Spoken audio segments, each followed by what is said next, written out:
প্রিয় শিক্ষার্থী বন্ধুরা, এবার আমি কথা বলবো পূরক সেট নিয়ে। পূরক সেটকে ইংলিশে বলে কমপ্লিমেন্ট অফ সেট। তো পূরক সেটটা বোঝার আগে আমরা কতগুলো সেটের উদাহরণ নেই।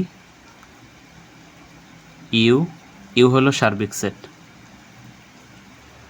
তো উদাহরণগুলো লেখা হয়ে গেল। এবার আমি বলি আসলে পূরক সেট বলতে কি বোঝায়।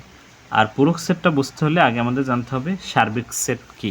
সার্বিক সেট হলো আমাদের আলোচনা সংশ্লিষ্ট সকল উপাদানগুলো যে সেটের উপসেট। আমাদের আলোচনা হলো A set, B set, C set, এটা হলো ইউ সেটের উপসেট। তাহলে এই ইউ সেটটাকে বলা হবে এই সেটগুলোর সাপেক্ষে সার্বিক সেট। সার্বিক মানে যেখানে সবগুলো আছে।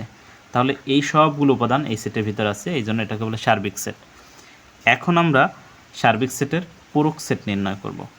তো এখন এই সার্বিক সেটের যে কোনো একটি উপসেট আমি যদি এইখান থেকে বাদ দিয়ে দেই, তাহলে যে উপাদানগুলো থাকবে সেটাকে বলা হবে এ সেটের পূরক সেট। তো এ সেটের পূরক সেট এটাকে আসলে কিভাবে লেখা হয়? তো এটাকে সাধারণত আমরা চারভাবে লিখতে পারি। আমরা যদি বলি এ ড্যাশ বা এ প্রাইম এভাবে লিখতে পারি, বা এ কমপ্লিমেন্ট, অথবা এটাকে আমরা লিখতে পারি এ সি দিয়ে। এর মানে হলো এ সি বা এ ড্যাশ, এর মানে হলো ইউনিয়ন থেকে এ বিয়োগ। ইউনিয়ন থেকে এ বিয়োগ। এই বিয়োগটাকে আরেকভাবে লেখা যায়, সেটা আপনারা দেখছেন এর আগের ভিডিওতে। সেটাকে আমরা এভাবে লিখতে পারি ইউ, এবং ভাগটা তো আমরা এই দিকে দেই, এটা হবে এই দিক উল্টো। তাহলে আমরা এভাবে লিখতে পারি। অর্থাৎ এই একটা জিনিসকে আমরা চারভাবে লিখতে পারি। তো যে কোনো একটা ভাবে পরীক্ষা আসতে পারে, আমাদের চারভাবে লেখাটা জানাটা অবশ্যই জরুরি। তো আমরা দেখলাম চারভাবে, আমরা যে কোনো একটা ভাবে আমরা এটাকে সমাধান করি। তো আমরা এটা এখান থেকে লিখি ইউ সেটে আমাদের আছে 1 থেকে 8 পর্যন্ত। 1 2 3 4 5 6 7 8। তারপর বিয়োগ, আমরা এ সেটে আছে 1 2 3। তাহলে এখন আমাদের বিয়োগের নিয়ম তো আমরা জানি, একটু আগে আমরা শিখেছি যে এই যে উপাদানগুলো এগুলো তো এমনিতেই বাদ যাবে। এই উপাদানগুলো যদি আমাদের এখানে কোথাও একই থাকে সেগুলো বাদ যাবে, অর্থাৎ কমন থাকে যদি, তাহলে আমাদের এই 1 2 3 এইখানে এই 1 2 3 আছে, তাহলে এই 1 2 3 এখান থেকে বাদ গেল। এখন আমাদের থাকতেছে 4 5 6 7 8। এইটা হলো আমাদের এ পূরক বা এ কমপ্লিমেন্টারি বা এর পূরক সেট।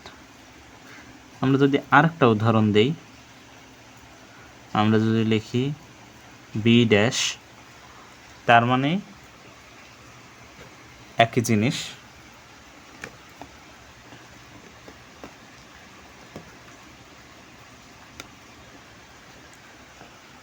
তার মানে আমাদের ইউনিয়ন, তার মানে আমাদের ইন্টারসেকশন,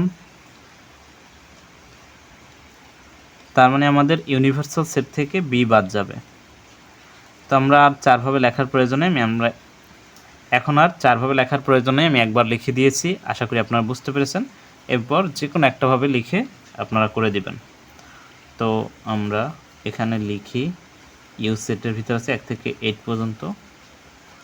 1 2 3 4 5 6 7 8, এবং বিয়োগ বি সেটে আছে 2 3 5 7। আসলে এগুলো সব মৌলিক সংখ্যা। 2 3 5 7। তাহলে মৌলিক সংখ্যাগুলো বাদ দিয়ে যা থাকে, যেহেতু 1 এইখানে নাই, 1 আমরা লিখতে পারি। 2 এইখানে আছে, 2 বাদ, 3ও বাদ, 4 নাই, 4 লিখতে পারি। তারপর 5 বাদ, 6 7 বাদ, 8। এই হলো আমাদের বি ড্যাশ বা বি এর পূরক সেট। হ্যাঁ, তো আসলে এই পূরক, পরিপূরক বা কমপ্লিমেন্ট এই জিনিসটা আসলে আপনারা বুঝতে পেরেছেন। আর একবার যদি আমি এটাকে রিপিট করি, সেটা হলো পূরক সেট বলতে এমন একটা সেট বোঝায় যে সার্বিক সেটের যে কোনো একটা উপসেটের পূরক সেট বলতে ওই উপসেট পুরোটা সার্বিক সেট থেকে বাদ দিলে যে উপাদানগুলো থাকে সেটা হলো পূরক সেট। আমি যদি বলি এ ড্যাশ মানে এ আমরা এই সার্বিক সেট থেকে বাদ দিয়ে দেবো, তারপর যেটা থাকবে সেটা হলো এ সেটের পূরক সেট। আমরা যদি বি এর পূরক সেট বের করি তাহলে বি সেটটা ইউনিভার্সাল সেট থেকে বাদ দেব, তারপর যে উপাদানগুলো থাকবে সেটা হলো বি এর পরিপূরক বা পূরক সেট। পরিপূরকের ক্ষেত্রে আরও একটি গুরুত্বপূর্ণ জিনিস সেটা আসলে দেখানো প্রয়োজন, সেটা হলো এরকম যদি একটা আসে প্রশ্ন, আমরা এভাবে করি এখানে, যদি এমন হয় এ ইউনিয়ন বি এর যদি পূরক সেট নির্ণয় করতে বলে সেটা আমরা কিভাবে করব? সেটা আসলে আমরা ইউনিয়ন থেকে আমাদের এই পুরো এটা বাদ যাবে, এ ইউনিয়ন বি এটা বাদ যাবে। অথবা যদি আমাদের এর উল্টাটা বলে এ ইন্টারসেকশন বি, এটাকে যদি ড্যাশ বলে সেটা হবে ইউনিয়ন থেকে এ ইন্টারসেকশন বিটা বাদ যাবে। তো আমরা যদি এটা করি একটা একটা করে যদি সলভ করি, আমাদের এইখানে যেহেতু আমাদের মানগুলো দেওয়া আছে এর আলোকে আমরা যদি করি, প্রথমে আমরা এটাকে সলভ করি, অর্থাৎ এ ইউনিয়ন বি এর হোল ড্যাশ আমরা লিখতে পারি ইউ বিয়োগ এ ইউনিয়ন বি। যেহেতু আমাদের এখানে জায়গার সংকট এজন্য আমরা আসলে এই এ ইউনিয়ন বিটা আসলে বের করে নেই, তারপর আমরা এটা করব। তাহলে ইউ এভাবে রাখি, এ সেটে আমাদের কি আছে, এ সেটে আছে আমাদের 1 2 3 ইউনিয়ন, বি সেটে আছে আমাদের 2 3 5 7, তাহলে ইউ বিয়োগ, এখন আমাদের যেহেতু ইউনিয়ন কমন আনকমন সব আমরা শুধু সাজিয়ে লিখে দিলেই হয় 1 2 3 5 7। এখন আমরা ইউনিয়নের মানটা বসিয়ে দিই, ইউনিয়নের ভিতরে আছে আমাদের 1 থেকে 8 পর্যন্ত, সেটা যদি আমরা লিখি একটু ছোট করে লিখি, বিয়োগ এই মানটা যে পেয়েছি সেটা,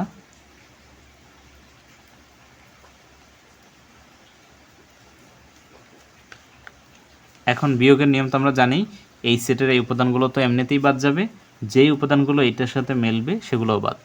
এখন মিলবে কোনগুলো, 1 2 মিলে, 3 মিলে, তাহলে 1 2 3 বাদ, 4টা মিলে না তাহলে 4টা এখান থেকে যাবে, 4 তারপর 6 আর 8। তাহলে এবার যদি আমরা এইটাকে করি দ্বিতীয়টাকে আমরা এভাবে লিখতে পারি এ ইন্টারসেকশন বি এর হোল ড্যাশ সমান ইউনিয়ন থেকে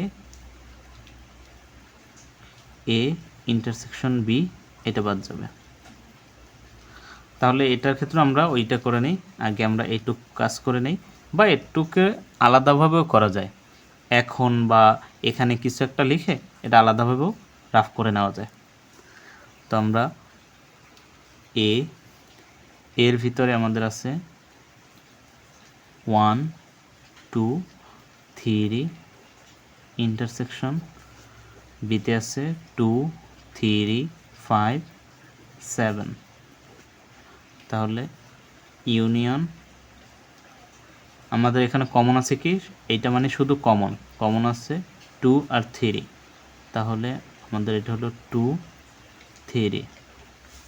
এখন আমরা ইউ এর মানটা বসাই, ইউ এর মান হলো 1 থেকে 8 পর্যন্ত, বিয়োগ আমাদের এই সেটে পেয়েছি 2 3, অর্থাৎ এইখানে আমরা 2 3 পেয়েছি। এখন এই 2 3 বাদ দিলে থাকে 1 2 3 তো বাদ, 4 5 6 7 8। তাহলে এই হলো আমাদের পূরক সেট। আপনারা যারা পূরক সেট ব্যাপারটা বুঝতে পেরেছেন তাদের জন্য একটা কোশ্চেন থাকবে, আপনারা এইটা সলভ করার চেষ্টা করেন। এটা হলো ডি মর্গানের সূত্র। ডি মর্গানের দুইটা সূত্র আছে, সেটা হলো এ ইউনিয়ন বি, এর উপরে যদি ড্যাশ থাকে সমান আমরা লিখতে পারি a dash intersection B dash. আর আরেকটি সূত্র হলো, তো আশা করি পরিপূরক ব্যাপারটা বুঝতে পেরেছেন। এটা আপনাদের জন্য হোমওয়ার্ক থাকবে। আমরা এইখানে যে পরিপূরক বা পূরকটা শিখেছি তার আলোকে আপনারা এটাকে সলভ করার চেষ্টা করেন। এ ইন্টারসেকশন বি এর হোল ড্যাশ সমান লেখা যাবে a dash union B dash. অর্থাৎ এইখানে ইউনিয়ন থাকলে এইখানে ইন্টারসেকশন, এইখানে ইন্টারসেকশন থাকলে এইখানে ইউনিয়ন।